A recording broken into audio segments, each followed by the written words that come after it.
Eu sempre parto, isso que eu estou chamando de, seja constelação ou seja uma prancha, isso é uma coisa que está sendo definida ainda, eu sempre, de alguma maneira, algumas imagens se atraem inicialmente e elas terminam puxando magneticamente outras imagens. E as duas imagens que abriram, na verdade, a minha ideia para criar esse conjunto de imagens aqui, são duas imagens de dois filmes de 2019, são duas sequências noturnas do cinema brasileiro contemporâneo que se espelham e cruzam olhares diante do fogo.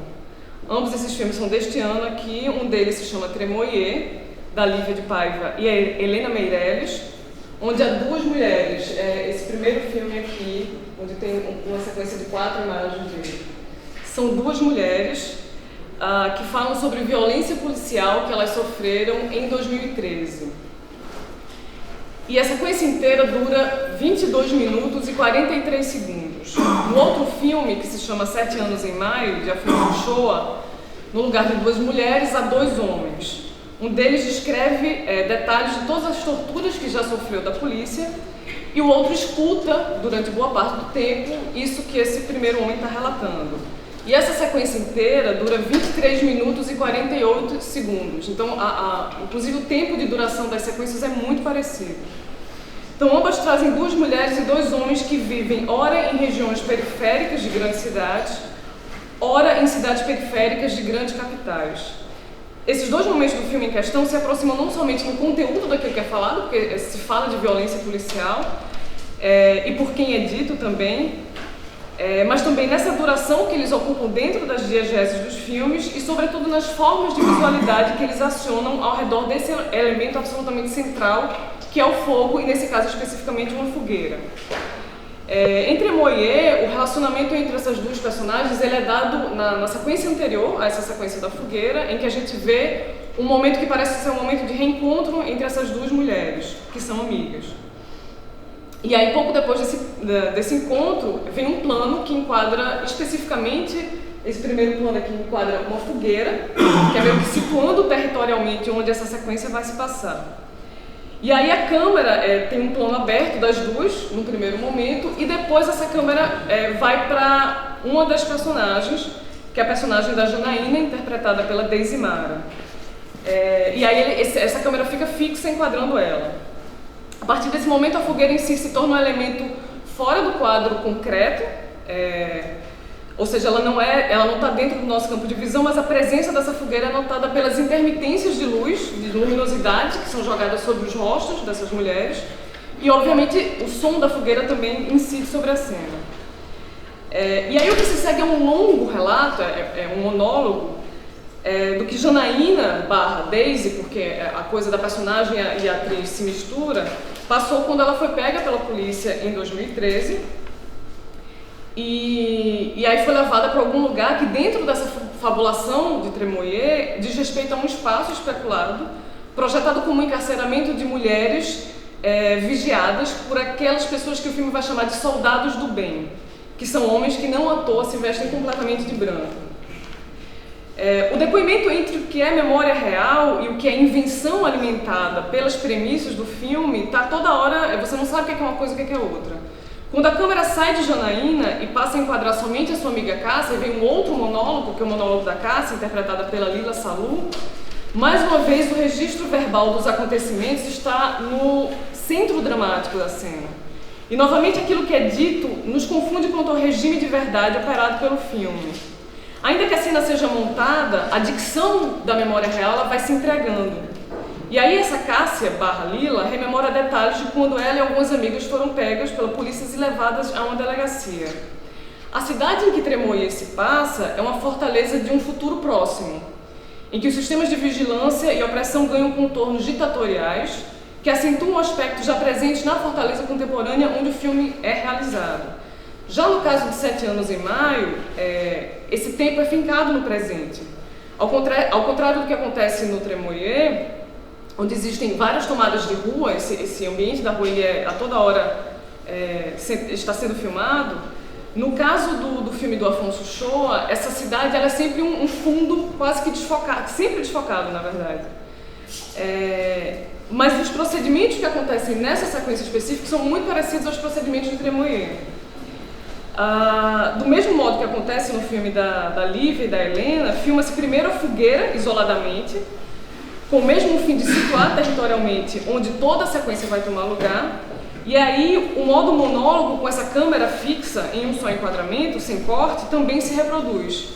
E aí esse personagem, esse homem que se chama Rafael dos Santos Rocha, que é o protagonista do filme, ele começa o seu relato da seguinte maneira: em 2007, fui confundido com um traficante. A polícia me pegou na porta de casa e me torturou na subestação da CEMIG.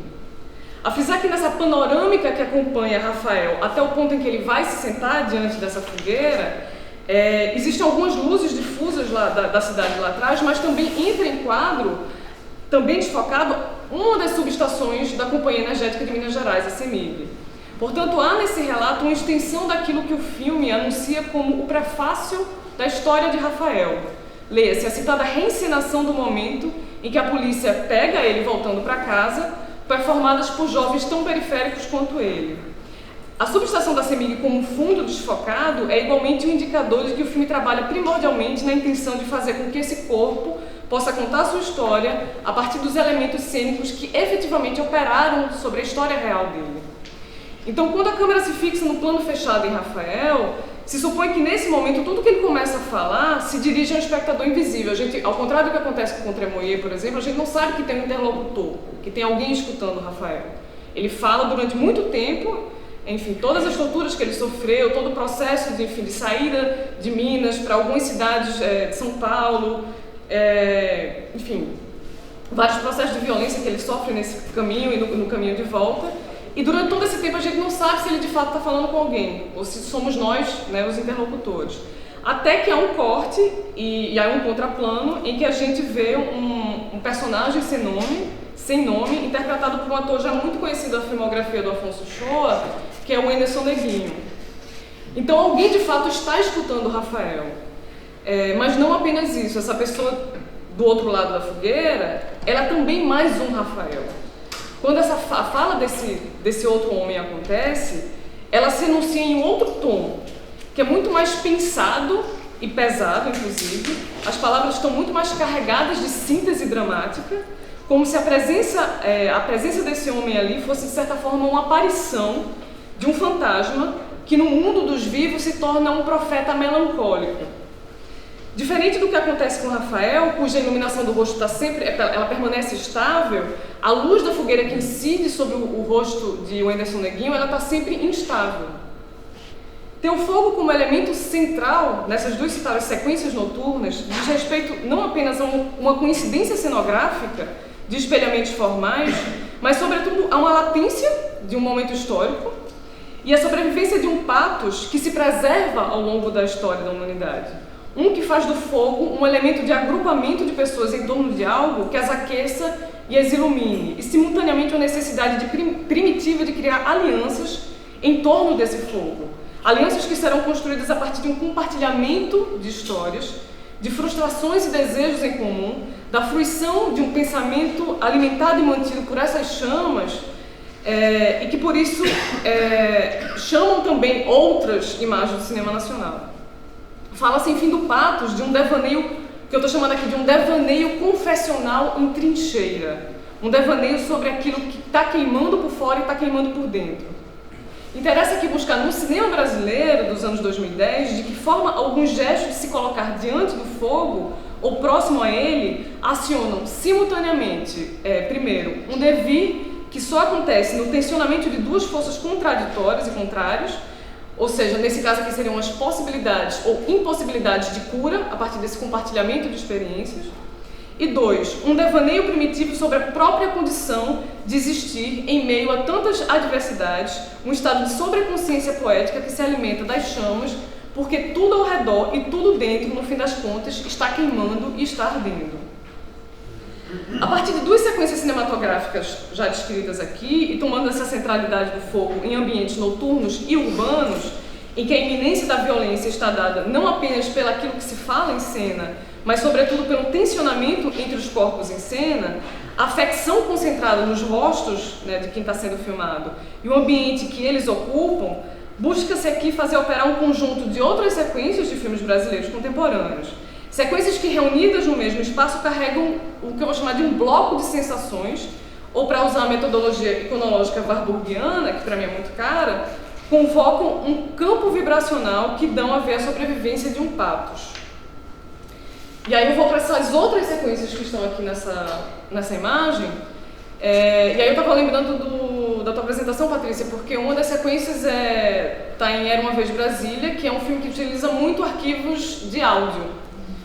E essa cena aqui, especificamente, ela acontece com o arquivo de áudio, né?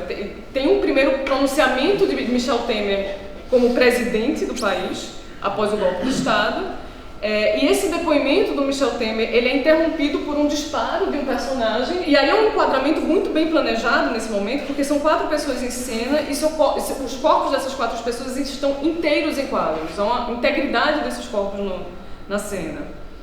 E todos eles observam, praticamente sem se moverem, durante 3 minutos e meio, que é o tempo que a cena tem, que a sequência tem, o fogo e a fumaça tomarem conta completamente desse espaço. Esse fogo ele vai se ampliando cada vez mais. Há um gesto de certa contemplação desiludida diante das coisas que perpassa toda a história de Era Uma Vez Brasília. Mas aqui, quando não somos capazes mais de ver o rosto de quem está olhando, o filme nos coloca na mesma posição dos personagens. Somos obrigados a fixar nossa atenção nesse fogo e a passar um tempo sendo tomados por ele, igualmente imóveis em nossas posições de espectadores.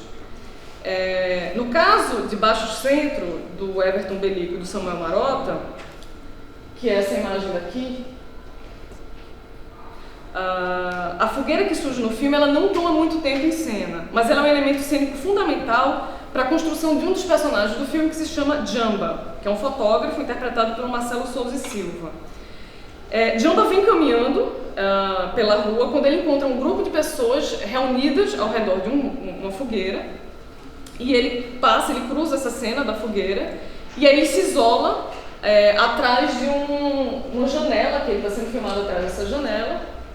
A gente escuta o som, o desenho de som está colocando sempre o som da fogueira na cena, e aí a gente observa o Jamba acender um cigarro com muita calma, e aí quando ele acende o cigarro, vem essa fumaça do cigarro que meio que toma ele completamente, e expande, né, esse corpo e se torna uma imagem diretamente relacionada à própria fumaça da fogueira que tinha acabado de passar em cena. Então os contornos nunca domados do fogo e da fumaça também são os contornos imprecisos nessa imagem espectral do Jamba, né, que também é ele queimando por dentro. Já no caso de Rio Corrente, que é um filme de 2013, do Paulo Sacramento, o fogo é de fato o elemento que, assim como o Logos de Heráclito, ele reúne e organiza todas as forças opostas que parecem estar sempre no limiar, no limite do tensionamento. A imagem do fogo em si surge em vários momentos chaves do filme. Quando o personagem de Carlos, o Lee Taylor, imagina por um momento estar segurando um coquetel molotov nas mãos, quando na verdade ele estava segurando uma garrafa d'água. Tem um menino no filme que ele é conhecido apenas como Exu, que é o Vinícius dos Anjos, o ator. Tem um momento do menino entrando num lugar em que tem uma imagem de arquivo também sendo exibida, que é a imagem do famoso incêndio do edifício Joelma, em 1974. Tem um momento em que o mesmo Carlos, no momento de imaginação do filme, são vários momentos de imaginação que o filme traz, ele tem a sua cabeça transformada numa bola de fogo, e finalmente quando Exu, no desfecho do filme, está ao lado de Carlos em uma ponte, na Marginal Tietê, e ele joga um dente de leite sobre esse rio. No contato entre o dente e a água, se acende um fogo sobre esse rio. Então vê-se o rosto desse menino sendo iluminado por essas chamas que se acendem no Tietê, e os olhos dele estão mirando para o rio, e tem uma hora que o olhar dele se levanta e mira o horizonte. E aí nesse momento a câmera se abre para essa imagem aqui, que é a imagem final, é o desfecho do filme, da Marginal Tietê inteira sendo tomada por esse fogo, né? Uma vez dispostas juntas, será possível que essas sequências ativem um estado simultaneamente de reflexão sobre o devir e o devaneio, Leia-se, esses personagens não estariam todos eles dando a ver o imperceptível estiramento de forças contrárias entre o arco e a lira, justamente porque é uma violência que os circunda e dilata esse tensionamento? O devir acontecendo diante não apenas dos nossos olhos, mas diante dos olhos desses personagens em estado de sobreconsciência poética, sendo consumidos pelo devaneio diante do fogo que os consome por dentro, um que diz respeito especificamente aos desejos movidos por uma ideia de resposta, em alguns casos na forma de uma vingança, como é o caso de Era uma Vez Brasília, ou de Rio Corrente, em que os personagens efetivamente tocam fogo nas coisas e contemplam as chamas que eles mesmos ativaram. Em outros casos, essa resposta acontece na forma de um gesto de desacelerar também para poder respirar um pouco. Respirar para poder lembrar também das coisas. Esse respiro pode se dar na ação de acender um cigarro, como acontece em Baixo Centro, de escutar alguém a quem nunca se escuta, como acontece em 7 anos em maio, ou mesmo de cantar para espantar as dores de um passado tão presente como no desfecho da longa sequência de Tremolier, onde Janaína/Daisy canta uma música. E aí eu fico muito pensando que é preciso ressaltar que o que se segue é esse ritual ancestral de cantar frente a uma fogueira, que é uma questão de ritualidade aí nesse cantar diante da fogueira, não é, como se poderia esperar, uma operação teleológica rumo a um desfecho alentador. Não há tanto horizonte assim de esperanças nesses filmes de uma maneira geral. Depois da música que ela canta, a gente escuta o som desse fogo queimando, que permanece em cena durante um tempo. E também tem esse respiro, né, de uma das personagens, ela dá um respiro, assim. A fogueira, que é vida e simultaneamente morte, amplifica a impossibilidade de respostas fáceis. Das lembranças compartilhadas diante dessas chamas em momentos de confissão, pessoal ou coletiva, verbal ou silenciosa, não se caminha para conclusões redentoras. O enquadramento mais fechado nos rostos de Cássia, em Tremolier, e no de Rafael, em 7 anos em maio, revelam olhos marejados. São 2 personagens que terminam as cenas com os olhos cheios de lágrimas. O registro ficcional é absorvido por uma dor real. Há uma derrota latente. Há florestas reais e simbólicas sendo queimadas nesses filmes.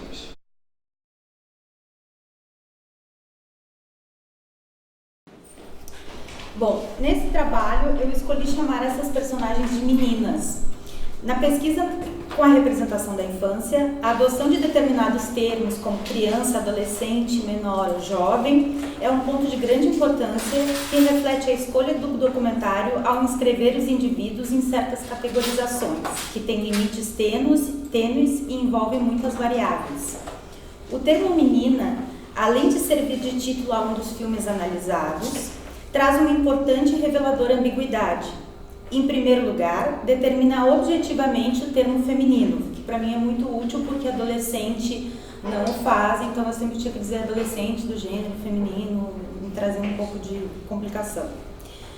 Pode, porém, evocar também pouca idade, uma ligação com o universo infantil, anulando ou borrando o desenvolvimento da sexualidade e da emancipação sobre o próprio corpo.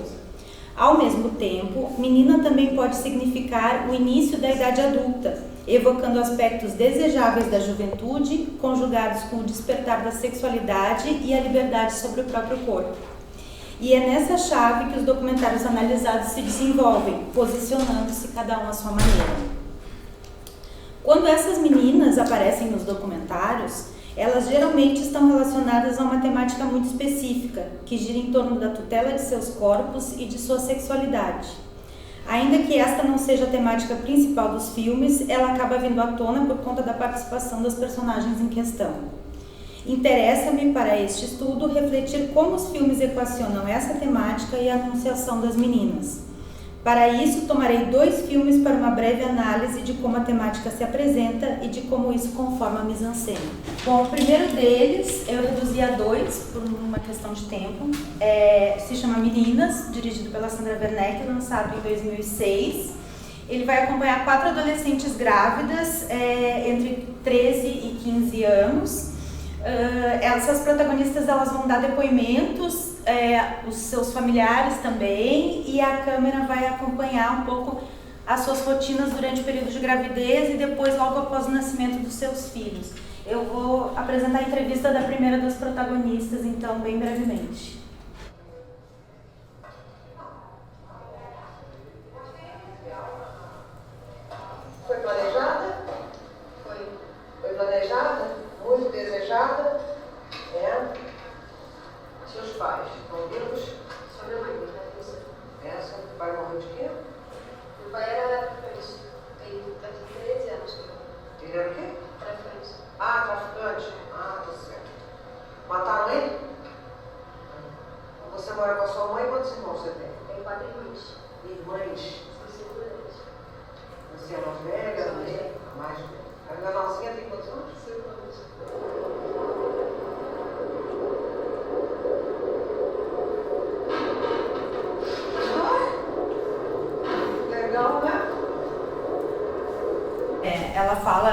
tempo inteiro que ela quer muito ter um filho. Ela e o namorado sonhavam muito em ter um filho e formar uma família. Ela tem 15 anos, ela é uma das mais velhas das protagonistas. E depois logo em sequência eu cortei por uma questão de tempo, mas a gente começa a ver a mãe dela dizendo que não está de acordo porque ela é muito nova para ter um filho, né? O segundo filme é Criança, Alma do Negócio, é um filme média-metragem, dirigido pela Stella Render, foi lançado em 2008 pela Maria Farinha Filmes, que é uma produtora associada ao Instituto Alana, que é uma ONG dedicada ao cuidado e à salvaguarda da infância, tem alguns projetos nessa área. E essa produção originalmente ela quer debater a publicidade infantil e os seus efeitos nas crianças, né? Ela utiliza muitos depoimentos de especialistas no assunto e também conversa com crianças e com as suas famílias. E aí, em determinado momento, a erotização de menores, especialmente das meninas, vai ser introduzida por conta da influência midiática, né, e das práticas de consumo, vai acabar sendo introduzida no filme. Eu deixei de ser criança depois que eu casei com ele. E agora que eu vou ter esse filho. Eu sou muito noveleira. Eu não aguento ver novela, eu assisto bastante novela. Como eu ainda sou adolescente, né, gosto de assistir desenho, principalmente Pica-Pau. Existem comerciais, por exemplo, na televisão hoje de cerveja que tem mulheres com roupas bastante sensuais, mostrando bastante parte do corpo, sempre com corpos muito bonitos, e os homens sempre sendo servidos por elas, quer dizer, a mulher no papel de objeto sexual apenas. Então as crianças estão aprendendo o que com isso? Estão olhando aquilo, bom, mulher tem esse papel na sociedade, ela tem que ser bonita, gostosa, e a gente tem que seduzir os homens, ponto. É essa a imagem. E o homem, o menino que está vendo isso também, ele já aprende que esse é o papel da mulher e que esse é o papel dele. Quando eu vejo Juliana Paz, tipo assim, que nem naquele comercial que ela fazia com a cerveja, nossa, eu tinha muita inveja dela. Eu ainda tenho, né, inveja, porque o mulherão daquele, bonito, o corpaço daquele, né, assim, eu acho, não sei. Eu justamente queria estar no lugar dela, né. Bom, obrigada. Há dois pontos importantes que são centrais nas publicações acerca do tema infância e adolescência e cinema nos tempos mais recentes e sobre os quais eu vou começar a análise dos meus filmes sobre essa temática.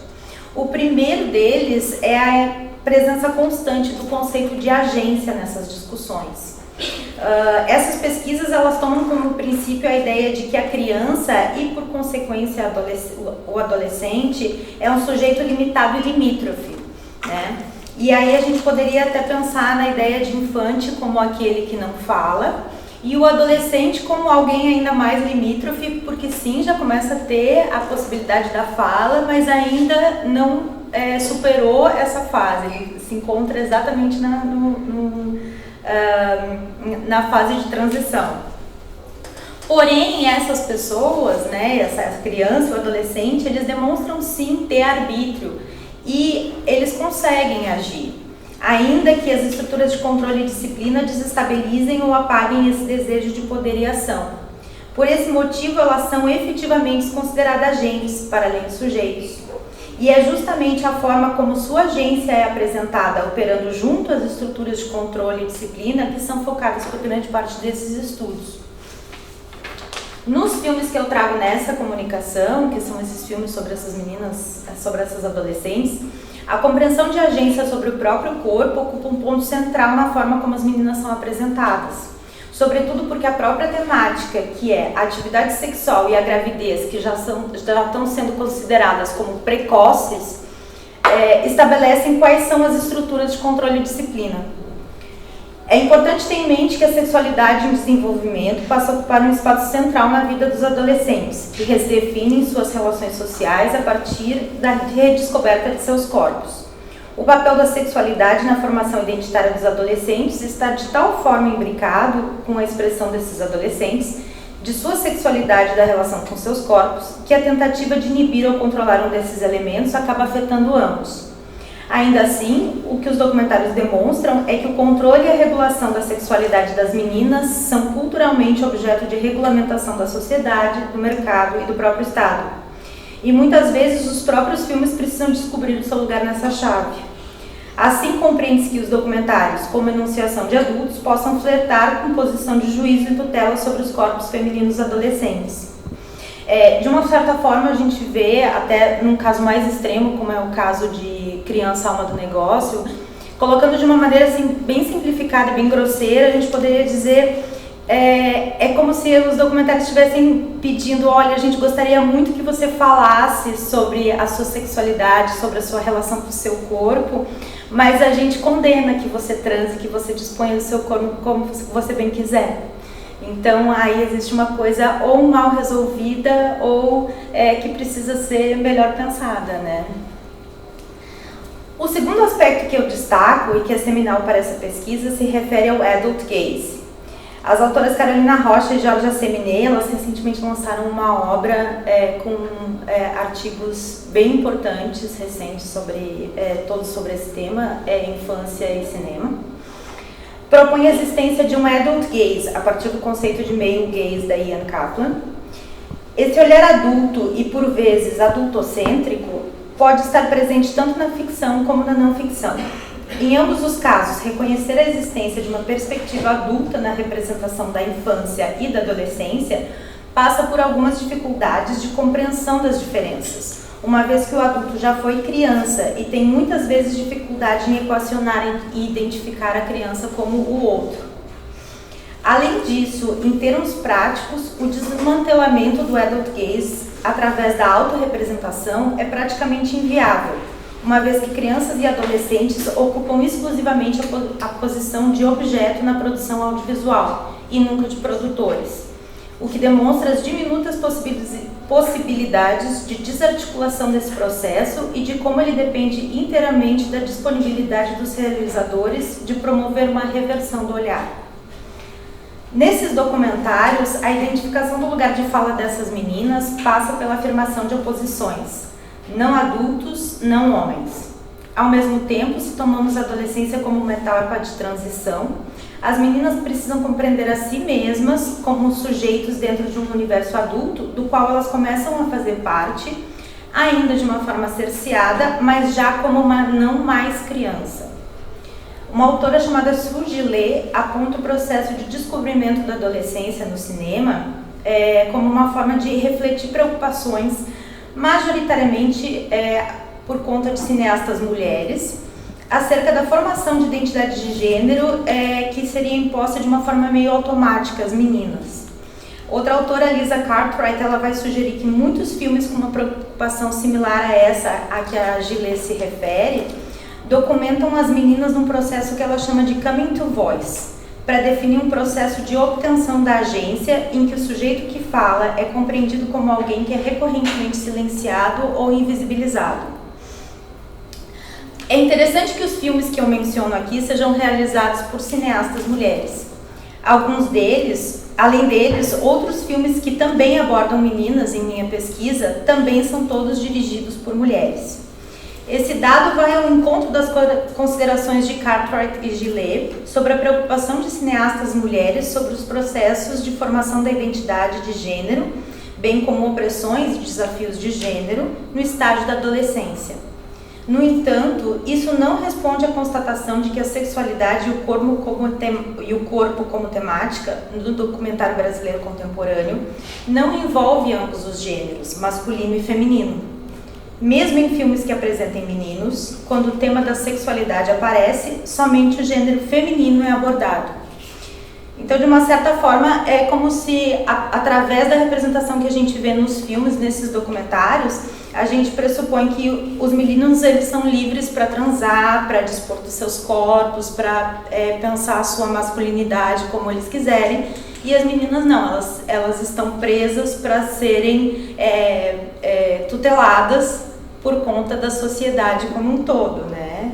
De uma certa forma, é como se na aula de educação sexual os meninos estão livres para ir para o pátio, as meninas têm que ficar na sala de aula fazendo dever extra. Para além da idade cronológica real de cada menina, vale perceber como cada documentário se posiciona em relação à auto-mise-en-scène.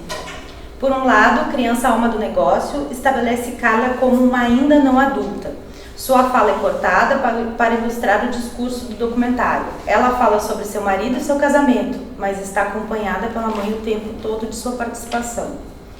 Seu depoimento é entremeado pela fala de pessoas do Instituto Alana e por cartelas com dados sobre a atividade sexual de adolescentes do sexo feminino. Assim, a fala de Carla apenas reitera como um corpo infantilizado vítima de um sistema de cuidado e tutela mal sucedido. Já o filme Meninas traz uma preocupação em dar às adolescentes a oportunidade de reivindicar suas vontades e busca por agência sobre a sexualidade e seus corpos. O resultado é uma alternância que põe em conflito a fala das meninas, a fala dos adultos que as cercam e o olhar da câmera, que mesmo tendo de compreender o lugar de fala das meninas, não consegue abandonar a perspectiva da diretora, que é adulta, uma perspectiva adulta, né? Apesar de apresentarem posicionamentos diferentes quanto ao tema e à representação das personagens, Criança, Alma do Negócio e Meninas estão inscritos dentro de uma preocupação com as adolescentes, que transita nebulosa fronteira entre o cuidado e a tutela dos corpos de ainda não mulheres. Juntamente com outros documentários de cineastas mulheres que abordam os corpos de meninas, de outras formas e com outras tintas, esse conjunto de filmes indica uma premência da discussão do processo de formação da identidade de gênero no cinema brasileiro.